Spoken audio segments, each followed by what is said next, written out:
90% घरों में वास्तु दोष होता है। 90% होम्स आर वास्तु रॉन्ग।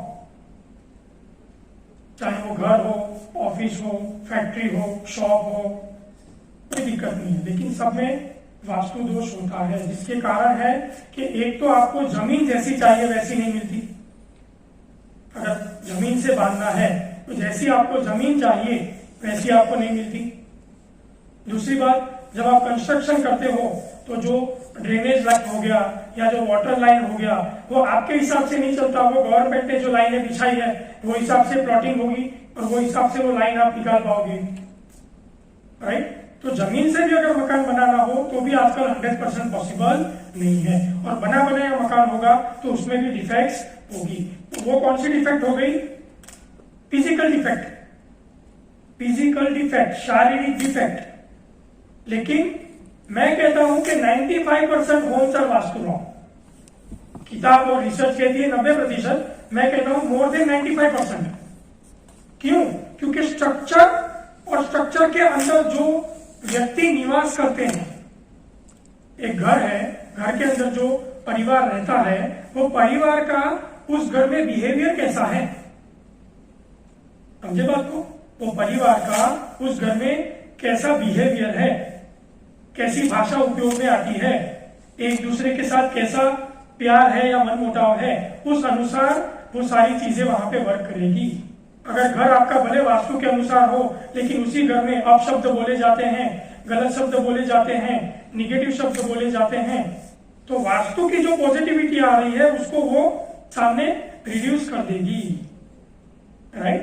तो हमारे शास्त्रों में कहा है ना, शब्द ब्रह्म, शब्द ब्रह्म। तो शब्द भी एक ब्रह्म है जिसमें पावर है। तो क्या शब्द बोलना, कितना बोलना, कब नहीं बोलना, उसके ऊपर भी पूरा शास्त्र है। लेकिन हमें उतने डीप में जाने की जरूरत नहीं है, हमें सिर्फ अपने शब्दों को केयरफुली उपयोग में लेना है। जैसे अभी बहुत अच्छा मैडम ने बहुत अच्छा मंत्र पाठ किया, ठीक है, शर्मा जी ने भी बहुत अच्छा पाठ किया। तो ये शब्द क्या है? ये शब्द वो सकारात्मक ऊर्जा फैलाते हैं। तो ये भले हम अपने घर में पॉजिटिविटी बोले, कोई मंत्र बोलना है मंत्र बोले, या अच्छे शब्द बोले, या अच्छी टॉक करें, या कोई मंत्र की सीढ़ी बजा दे, जैसा हमें ठीक लगे, जिसमें हमारा बिलीफ बैठे वो हमें करना है। बट निगेटिव शब्दों को लाइफ में अवॉइड करना है। आप अगर बच्चों को बोलोगे, छोटे बच्चों को बोलोगे, छोटे बच्चे होते हैं, उसको बोलोगे अरे वहां से मत चल, वहां से मत चल, तो वहीं से चलेगा वो बच्चा, वहीं से चलेगा। लेकिन उसकी जगह पे आप उसी बच्चों को कहोगे walk in the green path, कि वो ग्रीन पाथ है वहां चलो, यहां से चलो, वहां से चलो, तो वो वहां से चलेगा। शब्द में फर्क क्या आ गया? एक में हमने मना किया ऐसा मत करो, तो बच्चे ने वही किया। पर हमारी भी टेंडेंसी है, हमको कोई कहेगा ऐसा मत करो तो हम बोलते चलना करके देखते क्या होता है, समझा आपको? हम जानबूझ के करेंगे कि नहीं चलो क्या होता है, एक्सपीरियंस करते हैं। लेकिन अगर कोई इंस्ट्रक्शन दे दे कि आपको ये करना है, ये करना है, ये करना है, तो क्लियर कट है और वैसे ही सिस्टम चलेगा। तो हमारी खुद की सिस्टम भी और हमारा खुद का स्वभाव भी वैसे ही चलता है।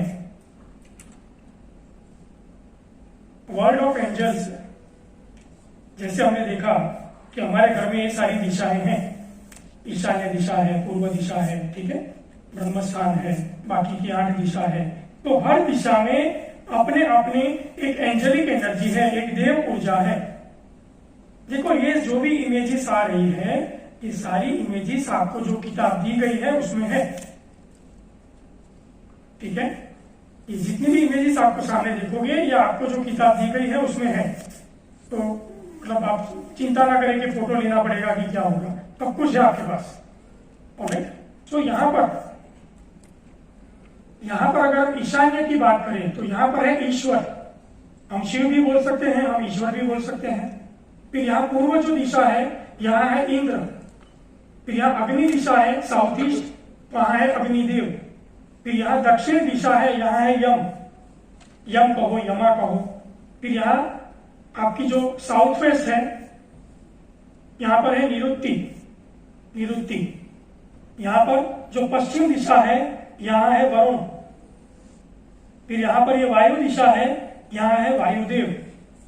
यहाँ उत्तर दिशा है, यहाँ है कुबेर। और ये केंद्र है, ये सेंटर है, यहां है ब्रह्मा। केंद्र, सेंटर, उसमें है ब्रह्मा। तो ये कितने देव हो गए? टोटल 9 देव हो गए।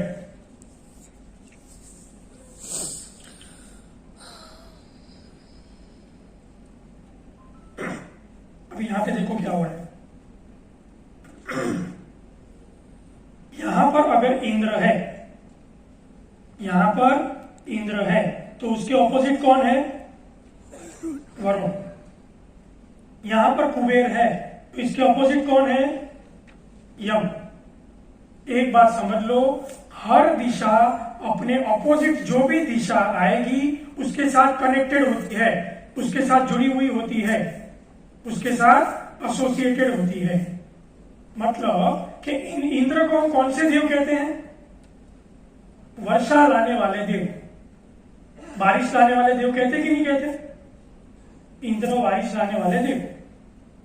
तो इंद्र अगर बारिश लाने वाले देव है, तो वरुण खुद बारिश है, वरुण खुद वर्षा है। समझ लेना बात को। इंद्र अगर वर्षा लाने वाले देव है, तो उसके ऑपोजिट दिशा में बैठे हुए वरुण खुद वर्षा है, खुद बारिश है। समझ में आ रहा है? वैसे ही यहां पर अगर हम यम की बात करें, तो यम में क्या है, लोगों को घबराहट हो जाती है, अरे वहां यम देव है, वहां मृत्यु के देव है, ठीक है। लेकिन यम एक्चुअली है क्या? ये यम क्या है? ये जो यम है, ये हमारे जो भी सही गलत कर्म है उसका बही खाता लेके बैठते हैं और अकॉर्डिंगली हमें जो पलड़ा हमारा भारी होगा उस हिसाब से हमें रिजल्ट देते हैं। यम यानी क्या? एक शब्द है ना, नियम। नियम, नियम में से नी निकाल दो, बच गया क्या? यम। तो यम यानी नियम। नियम से जीवन चलाओगे तो यम की कृपा होगी, नियम के विरुद्ध जाओगे तो यम का डंडा पड़ेगा। लॉ एंड ऑर्डर, दक्षिण दिशा जो है वो कायदे कानून से जुड़ी हुई दिशा है, नियमों से जुड़ी हुई दिशा है। आप अपने जीवन को एक नियम में चलाओगे तो आपको हेल्थ भी अच्छी मिलेगी, आपको रिलेशनशिप भी अच्छी मिलेगी, आपको सोशल स्टेटस भी अच्छा मिलेगा। लेकिन अगर आप नियम को लांघोगे तो कहीं ना कहीं डिस्टर्बेंस होगा, आइदर ऑन हेल्थ और ऑन वेलनेस। तो यहां पर ये जो यम है, ये यम क्या करेंगे? कर्मों का हिसाब देंगे, कर्मों का हिसाब देंगे। अभी कर्म मतलब क्या? कर्म मतलब कि अभी मुझे प्यास लगी, मुझे प्यास लगी, मैंने पानी पिया, मैंने पानी पिया, मेरी प्यास बुझी। मुझे प्यास लगी, मैंने पानी पिया, मेरी प्यास बुझी। तो जो प्यास लगना है वो मेरी नीड हो गई, एक नीड डेवलप हुई जीवन में, हमारे एक नीड डेवलप हुई। चाहे प्यास लगे या पैसे की जरूरत हो या कोई नॉलेज की जरूरत हो, चाहे हेल्थ की जरूरत हो, एक नीड बन गई। वो नीड को फुलफिल करने के लिए मुझे क्या चाहिए था? पानी। लेकिन पानी से पहले क्या चाहिए था मुझे? नॉलेज, कि पानी से प्यास बुझ सकती है। समझ लेना बात को। मैंने डायरेक्ट पानी पिया क्योंकि मुझे वो ज्ञान था कि अगर मेरी नीड प्यास है तो प्यास बुझाने के लिए मेरे पास ज्ञान था कि पानी से प्यास बुझ सकती है। फिर मैंने वो पानी पीने का कर्म किया और तब जाके मेरी प्यास बुझी। तो जो कर्म की एक नीड से शुरू होके रिजल्ट आना, ये हो गई कर्म की एक साइकिल।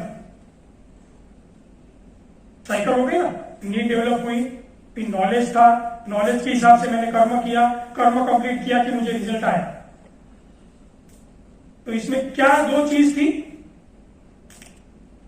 रिजल्ट और नीड के बीच में कौन सी दो चीज थी? Knowledge and action. Knowledge and action.